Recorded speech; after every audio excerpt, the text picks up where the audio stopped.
Bem-vindo ao Bíblia no Ano.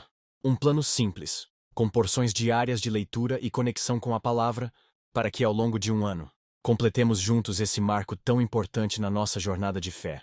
Em Levítico 24 e 25, Deus dá instruções sobre o azeite do candelabro e o ano do jubileu. Em Mateus 27 de 1 a 26, Jesus é entregue a Pilatos e condenado à crucificação. Que possamos refletir sobre o preço da nossa redenção. E que a cada dia, tomemos nossa porção da palavra e sejamos transformados por ela. Antes de começarmos, gostaria de apresentar uma ferramenta especial. Uma planilha online para acompanhar nosso progresso na leitura bíblica. Você só precisa marcar o cheque a cada leitura concluída, e ela atualiza automaticamente a aba Status ao lado. Assim, você pode ver se está em dia, atrasado ou até adiantado no projeto. Para receber seu controle personalizado, basta solicitar no primeiro link da descrição. Não se esqueça de curtir, compartilhar e se inscrever no canal, para acompanhar todos os dias dessa jornada. Boa reflexão. Levítico 24. Disse o Senhor a Moisés: ordene aos israelitas que lhe tragam azeite puro de oliva batida para as lâmpadas, para que fiquem sempre acesas. Na tenda do encontro, do lado de fora do véu que esconde as tábuas da aliança, Arão manterá as lâmpadas continuamente acesas diante do Senhor, desde o entardecer até a manhã seguinte. Este é um decreto perpétuo para as suas gerações. Mantenha sempre em ordem as lâmpadas no candelabro de ouro puro perante o Senhor. Apanhe da melhor farinha e asse 12 pães, usando 2 jarros para cada pão. Coloque-os em 2 fileiras com 6 pães em cada uma, sobre a mesa de ouro puro perante o Senhor. Junto a cada fileira coloque um pouco de incenso, puro como porção memorial para representar o pão e ser uma oferta ao Senhor preparada no fogo. Esses pães serão colocados regularmente perante o Senhor, cada sábado, em nome dos israelitas, como aliança perpétua.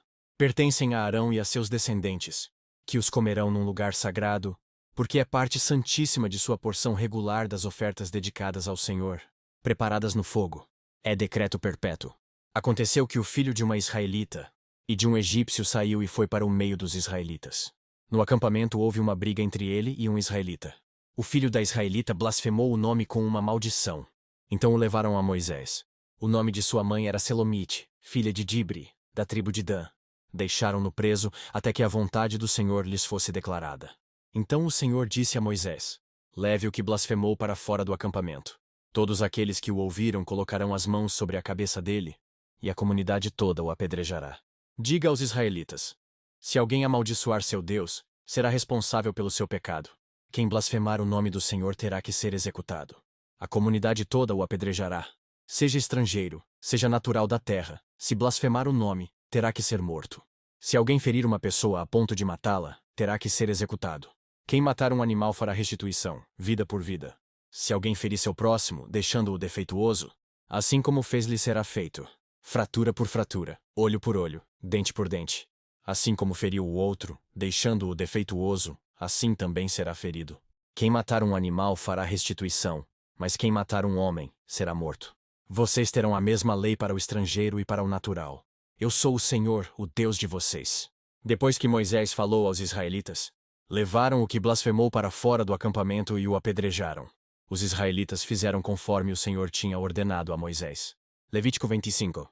Então disse o Senhor a Moisés no monte Sinai: diga o seguinte aos israelitas: quando vocês entrarem na terra que lhes dou, a própria terra guardará um sábado para o Senhor. Durante 6 anos semeiem as suas lavouras, aparem as suas vinhas e façam a colheita de suas plantações. Mas no 7º ano a terra terá um sábado de descanso, um sábado dedicado ao Senhor. Não semeiem as suas lavouras nem aparem as suas vinhas. Não colham o que crescer por si, nem colham as uvas das suas vinhas que não serão podadas. A terra terá um ano de descanso. Vocês se sustentarão do que a terra produzir no ano de descanso. Você, o seu escravo, a sua escrava, o trabalhador contratado e o residente temporário que vive entre vocês, bem como os seus rebanhos e os animais selvagens de sua terra. Tudo o que a terra produzir poderá ser comido. Contem 7 semanas de anos, 7 vezes 7 anos. Essas 7 semanas de anos totalizam 49 anos. Então façam soar a trombeta no 10º dia do 7º mês. No dia da expiação façam soar a trombeta por toda a terra de vocês. Consagrem o 50º ano e proclamem: libertação por toda a terra a todos os seus moradores. Este lhes será um ano de jubileu, quando cada um de vocês voltará para a propriedade da sua família e para o seu próprio clã. O 50º ano lhes será jubileu. Não semeiem e não ceifem o que cresce por si mesmo nem colham. Das vinhas não podadas. É jubileu, e lhe será santo. Comam apenas o que a terra produzir. Nesse ano do jubileu, cada um de vocês voltará para a sua propriedade. Se vocês venderem alguma propriedade ao seu próximo, ou se comprarem alguma propriedade dele, não explore o seu irmão. O que comprarem do seu próximo será avaliado com base no número de anos desde o jubileu, e fará a venda com base no número de anos que restam de colheitas. Quando os anos forem muitos, vocês deverão aumentar o preço, mas quando forem poucos, deverão diminuir o preço, pois o que ele está lhes vendendo é o número de colheitas. Não explorem um ao outro, mas temam ao Deus de vocês. Eu sou o Senhor, o Deus de vocês. Pratiquem os meus decretos e obedeçam às minhas ordenanças, e vocês viverão com segurança na terra. Então a terra dará o seu fruto, e vocês comerão até fartar-se, e ali viverão em segurança. Vocês poderão perguntar: que iremos comer no 7º ano, se não plantarmos nem fizermos a colheita? Saibam que eu lhes enviarei a minha bênção no 6º ano, e a terra produzirá o suficiente para 3 anos. Quando vocês estiverem plantando no 8º ano, comerão ainda da colheita anterior e dela continuarão a comer até a colheita do 9º ano. A terra não poderá ser vendida definitivamente, porque ela é minha, e vocês são apenas estrangeiros e imigrantes. Em toda terra em que tiverem propriedade, concedam o direito de resgate da terra. Se alguém do seu povo empobrecer e vender parte da sua propriedade, seu parente mais próximo virá e resgatará aquilo que o seu compatriota vendeu. Se, contudo, um homem não tiver quem lhe resgate a terra, mas ele mesmo prosperar e adquirir recursos para resgatá-la, calculará os anos desde que a vendeu e devolverá a diferença àquele a quem a vendeu, então poderá voltar para a sua propriedade. Se um homem vender uma casa numa cidade murada, terá o direito de resgate até que se complete 1 ano após a venda. Nesse período poderá resgatá-la. Se não for resgatada antes de se completar 1 ano, a casa da cidade murada pertencerá definitivamente ao comprador e aos seus descendentes. Não será devolvida no jubileu, mas as casas dos povoados sem muros ao redor serão consideradas campo aberto. Poderão ser resgatadas e serão devolvidas no jubileu. No caso das cidades dos levitas, eles sempre terão direito de resgatar suas casas nas cidades que lhes pertencem. Assim, a propriedade dos levitas, isto é, uma casa vendida em qualquer cidade deles, é resgatável e deverá ser devolvida no jubileu, porque as casas das cidades dos levitas são propriedade deles entre os israelitas. Mas as pastagens pertencentes às suas cidades não serão vendidas. São propriedade permanente deles. Se alguém do seu povo empobrecer e não puder sustentar-se, ajudem-no como se faz ao estrangeiro e ao residente temporário, para que possa continuar a viver entre vocês. Não cobrem dele juro algum, mas temam o seu Deus, para que o seu próximo continue a viver entre vocês. Vocês não poderão exigir dele juros nem emprestar-lhe mantimento visando lucro. Eu sou o Senhor, o Deus de vocês, que os tirou da terra do Egito para dar-lhes a terra de Canaã, e para ser o seu Deus. Se alguém do seu povo empobrecer e se vender a algum de vocês, não o façam trabalhar como escravo. Ele deverá ser tratado como trabalhador contratado ou como residente temporário. Trabalhará para quem o comprou até o ano do jubileu. Então ele e os seus filhos estarão livres, e ele poderá voltar para o seu próprio clã e para a propriedade dos seus antepassados. Pois os israelitas são meus servos, a quem tirei da terra do Egito. Não poderão ser vendidos como escravos. Não dominem impiedosamente sobre eles, mas temam o seu Deus. Os seus escravos e as suas escravas deverão vir dos povos que vivem ao redor de vocês. Deles vocês poderão comprar escravos e escravas. Também poderão comprá-los entre os filhos dos residentes temporários, que vivem entre vocês e entre os que pertencem aos clãs deles. Ainda que nascidos na terra de vocês, eles se tornarão propriedade de vocês. Vocês poderão deixá-los como herança para os seus filhos, e poderão fazê-los escravos para sempre. Mas sobre os seus irmãos israelitas, vocês não poderão dominar impiedosamente. Se um estrangeiro ou um residente temporário entre vocês enriquecer, e alguém do seu povo empobrecer e se vender a esse estrangeiro ou a alguém que pertence ao clã desse estrangeiro, manterá o direito de resgate mesmo depois de vender a si mesmo. Um dos seus parentes poderá resgatá-lo. Ou tio, ou primo, ou qualquer parente próximo poderá resgatá-lo. Se todavia prosperar, poderá resgatar a si mesmo. Ele e o seu comprador contarão o tempo, desde o ano em que vendeu, a si mesmo até o ano do jubileu.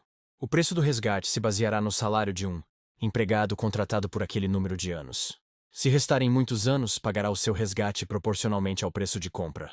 Se restarem apenas poucos anos até o ano do jubileu, fará o cálculo e pagará o seu resgate proporcionalmente aos anos. Ele deverá ser tratado como um empregado contratado anualmente. Não permitam que o seu senhor domine impiedosamente sobre ele. Se não for resgatado por nenhuma dessas maneiras, ele e os seus filhos estarão livres no ano do jubileu. Porque os israelitas são meus servos, os quais tirei da terra do Egito. Eu sou o Senhor, o Deus de vocês. Mateus 27. De manhã cedo, todos os chefes dos sacerdotes e líderes religiosos do povo tomaram a decisão de condenar Jesus à morte. E, amarrando-o, levaram-no e o entregaram a Pilatos, o governador. Quando Judas, que o havia traído, viu que Jesus fora condenado, foi tomado de remorso e devolveu aos chefes dos sacerdotes e aos líderes religiosos as 30 moedas de prata. E disse: Pequei, pois traí sangue inocente. E eles retrucaram: Que nos importa? A responsabilidade é sua. Então Judas jogou o dinheiro dentro do templo, saindo, foi e enforcou-se. Os chefes dos sacerdotes ajuntaram as moedas e disseram: É contra a lei colocar este dinheiro no tesouro, visto que é preço de sangue.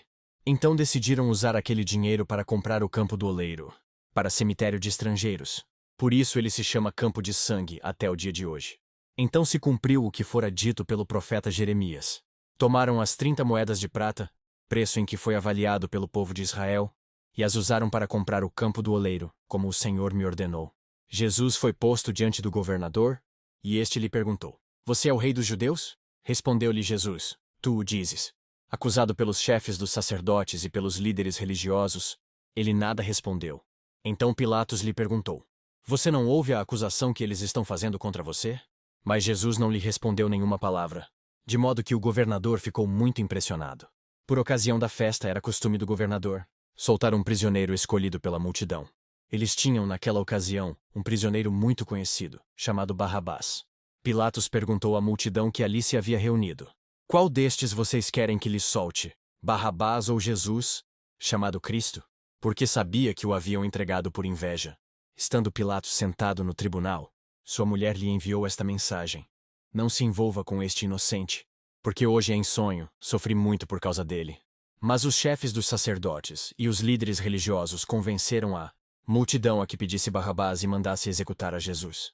Então perguntou o governador: Qual dos dois vocês querem que eu lhes solte? Responderam eles: Barrabás. Perguntou Pilatos: Que farei então com Jesus chamado Cristo? Todos responderam: Crucifica-o. Por quê? Que crime ele cometeu? Perguntou Pilatos.